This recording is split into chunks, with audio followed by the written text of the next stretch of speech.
Assalamualaikum warahmatullahi wabarakatuh. Bismillah, alhamdulillah, wassalatu wassalamu ala rasulillah Sayyidina Muhammad ibni Abdillah wa ala alihi wa sahbihi wa man wala. Qulu subhanaka la ilma lana illa ma 'allamtana innaka antal alimul hakim. Rabbi shrah li sadri wa yassir li amri wa hlul 'uqdatam min lisani yafqahu qawli. Nawaina ta'alluma wa ta'lima wal ifada wal istifadata wal hatha ala tamassuki bi kitabillahi wa sunnati rasulih wa du'a ilal huda wa ibtigha mardatillah wa qurbihi wa thawabihi subhanahu wa ta'ala, amma ba'd.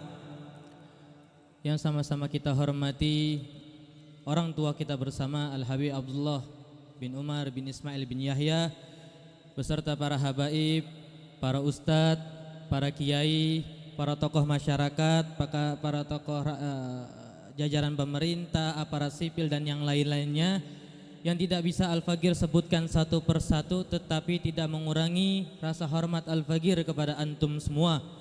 Semoga dengan duduk kita pada malam hari ini kita semua diberkahi oleh Allah Subhanahu wa taala.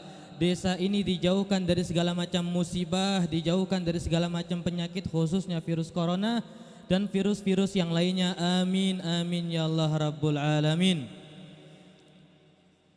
Jadi insyaallah karena makin malam ya, kalau makin malam ya berbahaya juga, kita takut kejadian seperti almarhum Syekh Ali Jaber. Makanya insyaallah aman panitia ya.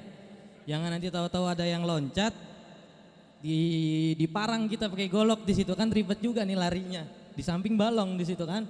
Insyaallah aman, insyaallah ya semuanya dengan keberkahan Allah Subhanahu wa taala.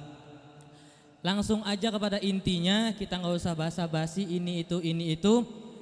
Kita hanya ingin ngebahas atau mengulik sedikit daripada perayaan Isra Mi'raj Nabi Muhammad sallallahu alaihi wasallam dengan sesingkat mungkin, dengan sepadat mungkin. Semoga bisa dipahami dengan baik, bisa dimengerti dengan baik, sehingga ilmu tersebut menjadi ilmu yang berkah, ilmu yang bermanfaat. Amin amin ya Allah rabbul alamin. Banyak daripada kita mungkin bapak-bapak yang hidupnya udah 60 tahun, ibu-ibu yang udah hidupnya 70 tahun, atau yang remaja-remaja nih yang umurnya masih belasan atau 20 tahun.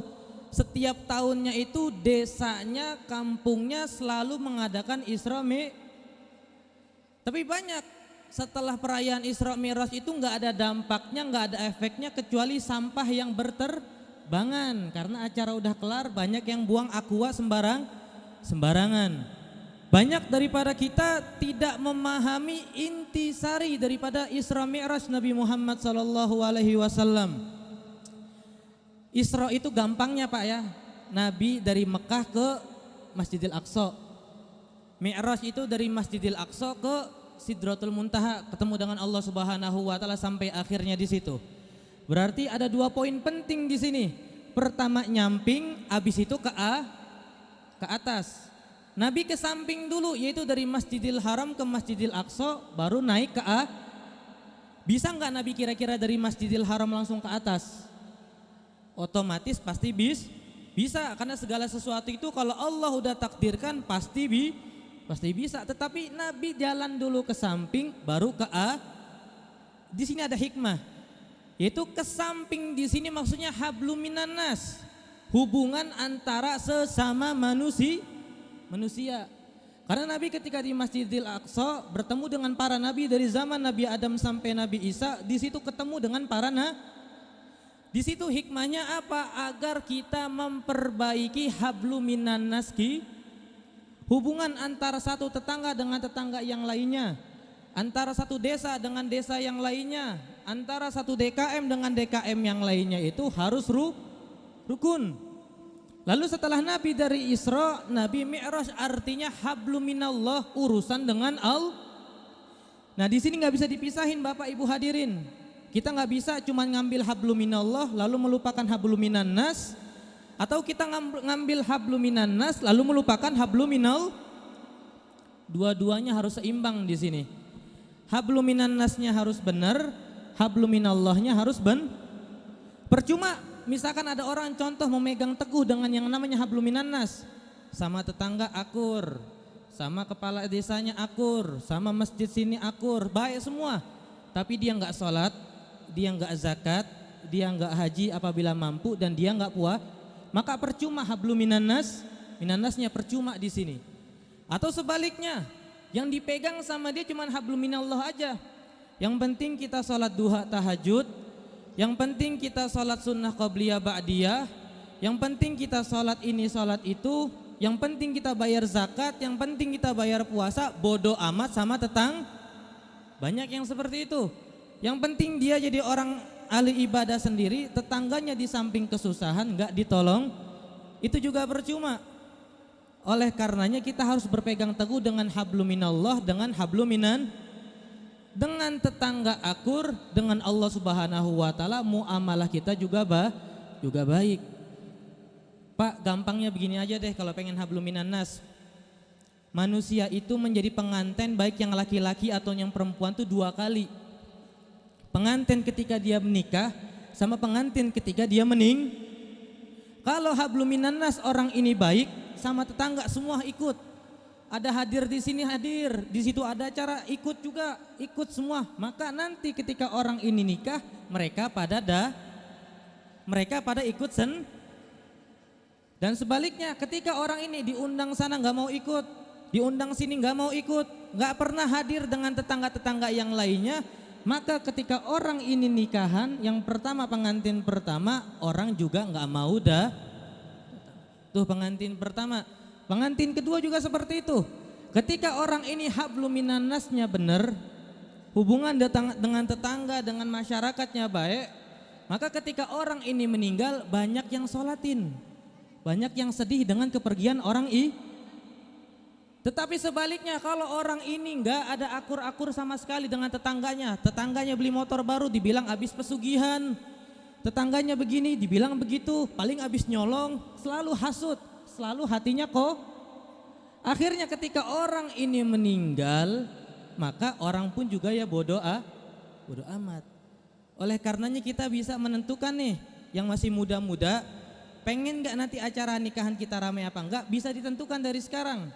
Sering gak kita menghadiri acara-acara orang lain, dan bapak ibu hadirin bisa mempersiapkan juga nanti ketika meninggal banyak gak yang sholatin, banyak gak yang sedih dengan kepergian bapak ibu hadirin dengan saat kalau kita hablum minannasnya benar, insya Allah mereka pun bakal benar kepada kita. Tetapi yang amat sangat disayangkan yang terjadi pada saat ini di Indonesia, terjadi yang namanya suatu perpecahan antara NU dengan Muhammadiyah, antara ormas ini dengan ormas itu, banyak terjadi saat ini. Tidak lain dan tidak bukan mereka semua menginginkan Indonesia Kita tahu dulu Indonesia susah merdeka karena terpecah-pecah dengan yang namanya kerajaan. Kerajaan sini perang sama kerajaan situ, kerajaan sini perang lagi sama itu. Akhirnya Indonesia nggak bisa bersatu dan nggak bisa merdeka. Salahuddin Al-Ayyubi menaklukkan daripada Masjidil Aqsa pada saat itu nggak langsung main perang aja, tetapi dikumpulin dulu rakyat-rakyatnya, masyarakat-masyarakatnya yang terpecah Orang-orang di barat, orang-orang yang menghancurkan Indonesia tahu Indonesia ini banyak umat Islamnya. Kalau udah umat Islamnya di kotak-katik, perpecahan di mana-mana, maka gampang dihancurin. Banyak yang bilang seperti ini, kan kita beda aliran, kan kita beda zikir, kan kita beda tata cara sholat. Begini gampangnya Bapak Ibu hadirin. Selama kita masih ahli sunnah wal jamaah, kiblat kita masih ke Ka'bah, imam kita yaitu Nabi Muhammad, Al-Quran kita masih sama. Mau dia baca kunut nggak baca kunut, mau dia tahlilan nggak tahlilan, mereka masih satu akidah dengan terserah mereka mau sholat pakai kunut ya serah, nggak pakai kunut juga terserah. Yang berbahaya itu nggak dua-duanya, yaitu nggak sholat Tetapi yang terjadi di Indonesia saat ini nggak mau ke situ. Kenapa? Beda aliran. Kenapa di situ sholatnya pakai putih-putih? Padahal sholat pakai putih-putih ini adalah sunnah Nabi Muhammad Sallallahu Alaihi Wasallam. Jadi jangan sampai nih kita terpecah belah karena adanya suatu perbedaan. Jadikan perbedaan itu sebagai ladang pahala kita.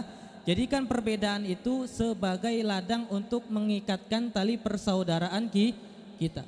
Selama akidahnya masih ahli sunnah wal jamaah, maka kita deketin.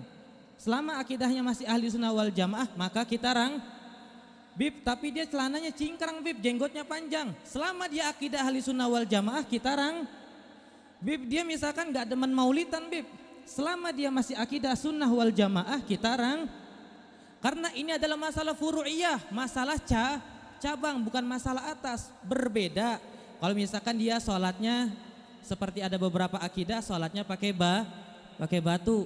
Kalau batunya kita buang sholatnya batal, ada seperti itu.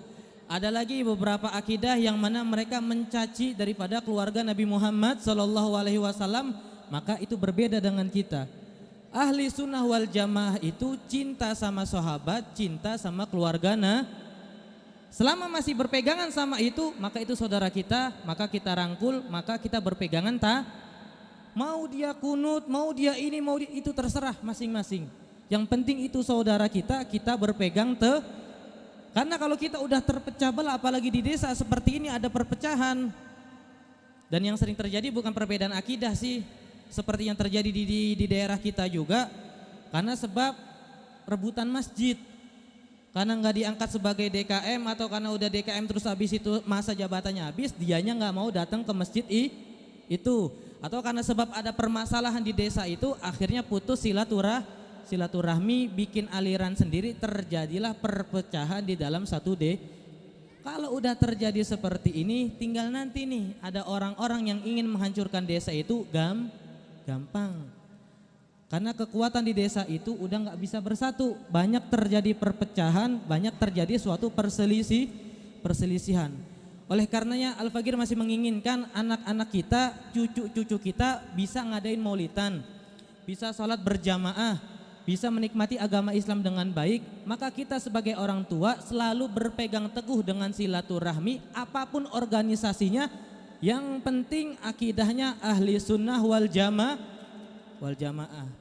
Insya Allah paham ya Bapak Ibu hadirin ya.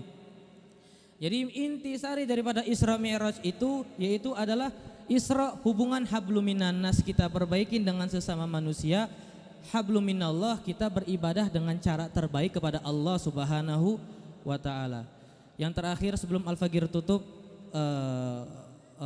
sharing kita pada malam hari ini, kita tahu Bapak Ibu hadirin, senang gak senang Indonesia ini merdeka ada campur tangan daripada para habaib yang menciptakan lagu Pancasila kalau nggak salah, atau lagu kemerdekaan itu habaib, atau lagu kemerdekaan segala macam itu bermarga Al-Mutahhar, kebanyakan di Pontianak. Artinya kebanyakan para habaib itu ikut campur tangan dalam kemerdekaan Indonesia. Tetapi Bapak Ibu hadirin bisa saksikan di TV masing-masing, di HP masing-masing, sekarang banyak oknum-oknum yang menggiring opini untuk membenci satu habib atau dua habib. Ada pesan dari Nabi Muhammad SAW, laukana rojulan, apabila ada laki-laki atau perempuan, soma waqom, dia beribadah puasa dan beribadah sholat, baina rukni wal makom, antara rukun Yamani dengan makom Ibrahim di depan Ka'bah. Wa fi qalbihi bughdun li ali Muhammad, dan dalam hatinya ada perasaan benci kepada keluarga Nabi, lam yadkhulil jannah au kama qala sallallahu alaihi wasallam, orang itu enggak bakal bisa masuk Tapi Habib, Anda enggak bisa dengar ceramah Habib itu. Kenapa? Terlalu keras. Ya udah cari Habib yang lembut. Anda nggak bisa Habib dengar ceramah Habib ini. Kenapa? Karena terlalu lembut. Ya udah cari Habib yang ceramahnya keras. Orang bisa seperti itu. Misalkan naik bis, kita tahu bis ini ngebut, maka jangan naik bis ini. Kalau kita maksa naik bis ini, jangan salahin supirnya, karena emang supirnya udah terkenal membawa bis dengan ngebut.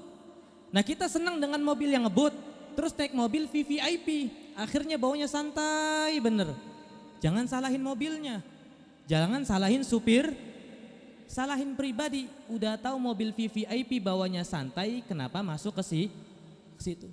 Artinya kita sendiri Bapak Ibu hadirin yang memilih daripada idola kita, daripada pemimpin kita. Baik itu Habib, baik itu Kiai, baik itu Ustadz, baik itu ulama. Kalau kita senang dengan yang keras, ikutin yang keras.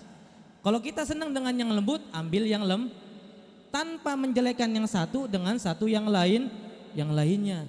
Dan satu hal, kalau benci kepada Habib, benci aja sifatnya. Ada Habib di daerah kita nih sering minum minuman Bib gitu, benci banget aku sama dia gitu. Kenapa emang? Karena sering nokip, sering minum minuman, mabok-mabokan. Maka jangan benci Habibnya, benci sifat minuman. Ada sedikit cerita, kita tahu khususnya para Nahdlatul Ulama tahu dengan yang namanya Kiai Khalil Bangkalan. Tahu ya insya Allah dengan Kiai Khalil Bangkalan Madura. Kiai Khalil Bangkalan itu orang alim, orang yang Masya Allah terkenal di daerah Madura. Pada saat itu daerah Madura banyak habaibnya. Akhirnya ada warga sekitar curhat ke Kiai Khalil. Wahai Kiai, mendingan Habib ini usir aja dia dari kampung. Kata Kiai, emang kenapa? Karena Habib ini setiap malamnya di depan gang dia mabok.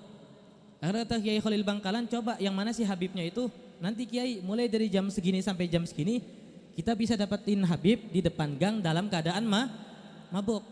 Akhirnya dapat malam hari Kiai Khalil Bangkalan keluar daripada rumahnya, nemuin Habib itu di depan gang lagi mabok. Akhirnya sama Kiai Khalil Bangkalan dibawa itu Habib yang dalam keadaan mabok ke dalam rumahnya. Di dalam rumahnya ini Habib tersebut dibersihkan, dikasih minyak wangi, dijamu dengan sebenar-benarnya jamuan, diistimewakan. Zaman dulu susu mungkin sesuatu yang mahal, disediain susu di samping Habib tersebut. Ketika Habib itu udah mulai sadar daripada maboknya, Kiai Khalil Bangkalan bilang, Habib, padahal Habibnya lebih muda daripada Kiai Khalil, tolong minum dulu susunya Habib, biar lebih enak badannya habis mabuk. Akhirnya Habib tersebut minum susunya, ngerasa nggak enak. Ya Allah, seorang kiai aja seperti ini, ana yang zuriyah Nabi kok selalu seperti ini. Maka kata Habib tersebut, Kiai, tolong ajarin ana tata cara untuk belajar ilmu agama. Akhirnya singkat cerita diajarin tata cara ilmu agama dengan baik oleh Kiai Khalil Bangkalan dengan Habib ini. Gak berapa lama malam harinya Kiai Khalil Bangkalan dimimpikan oleh Nabi Muhammad SAW. Dalam mimpi tersebut Nabi Muhammad senang kepada Kiai Khalil Bangkalan karena berbeda sikapnya dengan yang lainnya. Yang lainnya berusaha mengusir Habib ini, Kiai Khalil Bangkalan tidak.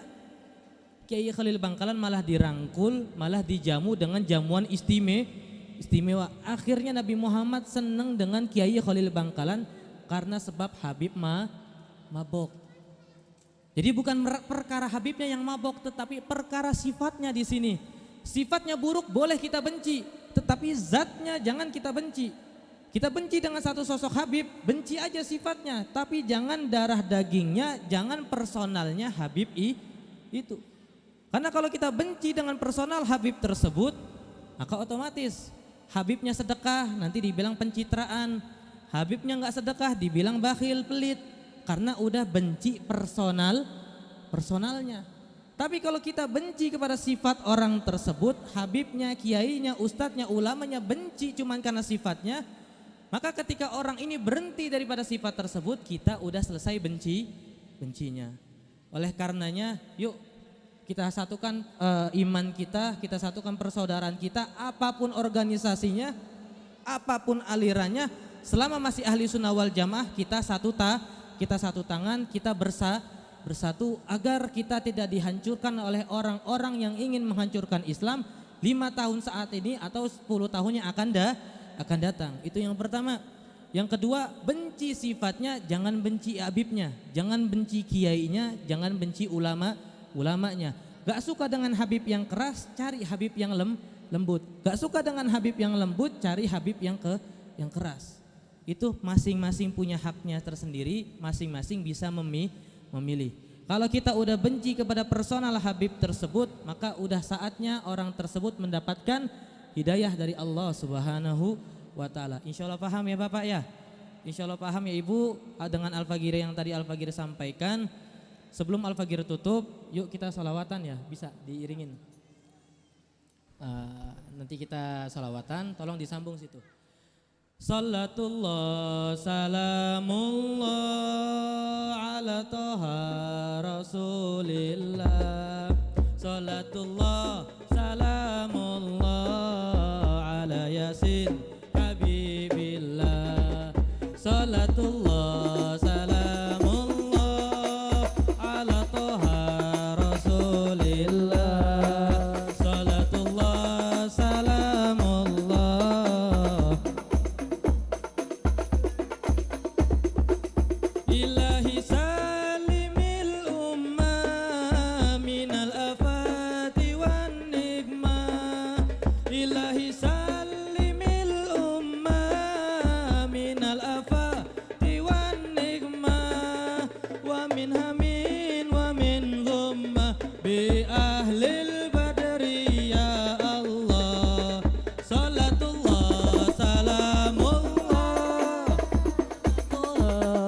Rasulillah, salatullah salamullah ala yasin Habibillah, salatullah salamullah ala Toha Rasulillah, salatullah salamullah Yasin Habibillah.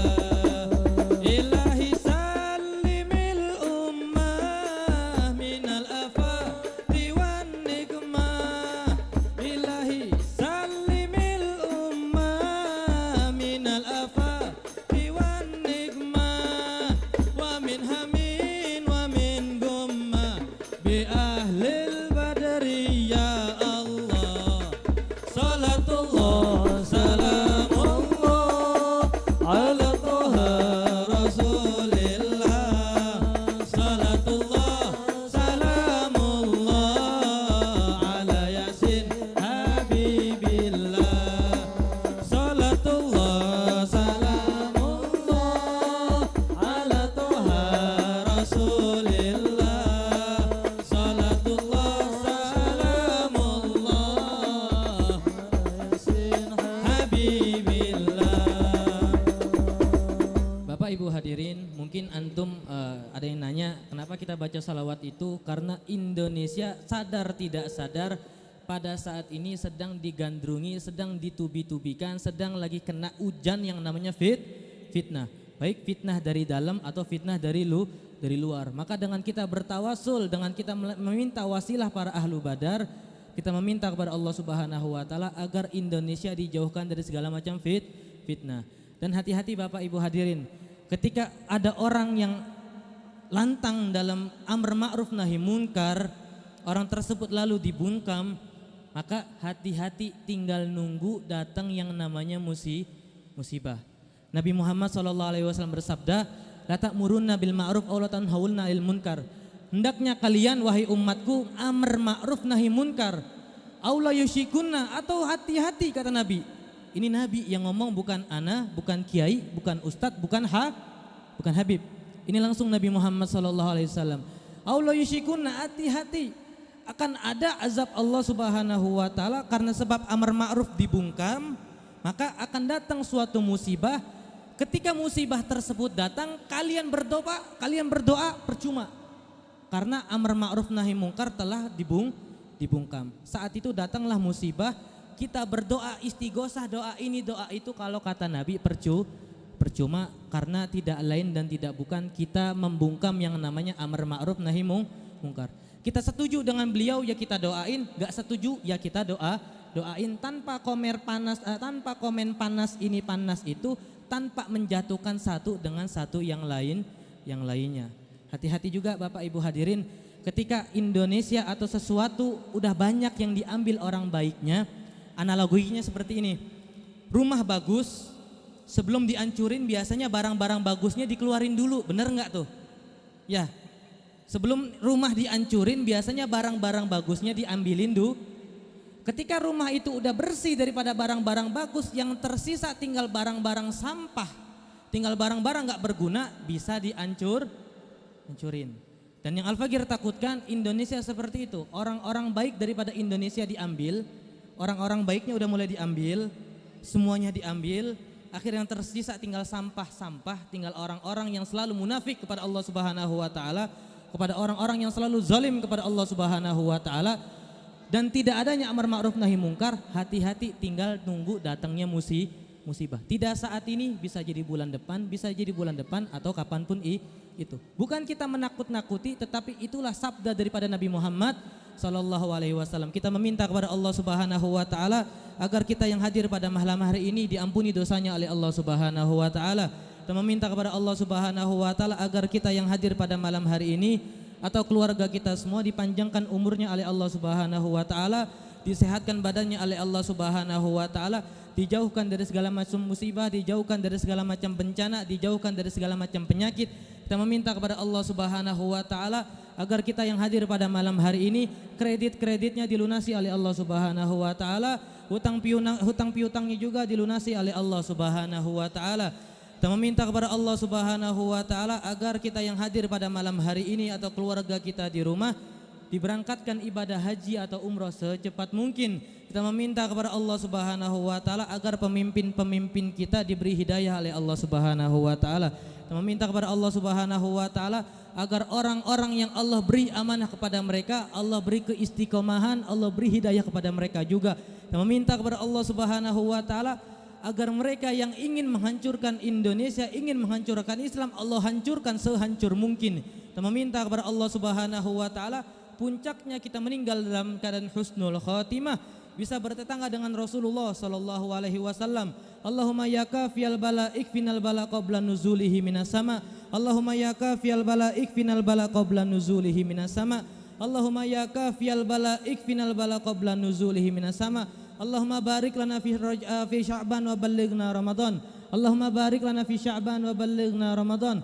Allahumma barik lana fi Sya'ban wa ballighna Ramadan wa 'inna 'ala siyam wal qiyam bi rahmatika ya arhamar rahimin. Allahumma hadza du'auna kama amartana fastajib lana kama wa'adtana innaka la tukhliful mi'ad bi rahmatika ya arhamar rahimin. Rabbana atina fid dunya hasanah wa fil akhirati hasanah wa qina adzabannar.